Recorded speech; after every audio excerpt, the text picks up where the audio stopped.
Asto, atzo paperbola hori jasotzea ahaztu zitzaizun. Zuri egunon esatea astu zaizu gaur. Egunon, Asto jauna. Atzo, paperbola hori jasotzea ahaztu zitzaizun. Zure ametxetan izango zen hori. Asto, mesedez.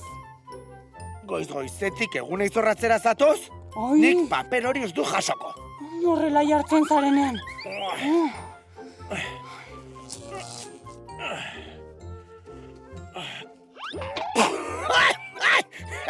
Badirudi, punteria lo daukazula oraindik. Zure lanak egiten ari naizelako jo behar didazu adarra? Saiatu berriz, ator. Tori, saiatu berriz. Oia, inbertiko grazia egiten badizu zergatik etzarazu saiatzen. Pena emango lidake, papera sartu eta zuparregarri usteak. Tori. Egunon? Egunon. Zer duzu? Astorekin haserretu alzara? Ez da asmatzen zaila. Eskuan dudan paperbola honek dauka erruguzia. Zergatik ez dugu paper honekin saskibaroia jolasten? Astorekin saiatu naiz eta 2 aldiz egin dut kale. Ni saiatuko naiz.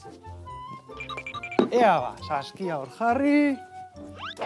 Ia. Ia, ni bezain trebea zarela ikusten dut, Berriz saiatuko naiz. Iaiarik gabe berdinduta gaude. Bueno, nor fitxatu berri du Baskoniak. Nor fitxatuko zuen ba? Goizen egin didazun erakustaldia ikusita, ez da de miokera. Enego, alani. Zuai umila asto. Pentsa, hain umila ez dela paperbola hartu eta seskiratzen saiatzen ausartzen. Nola ez. Jasotzera. Jasotzera. Jasotzera.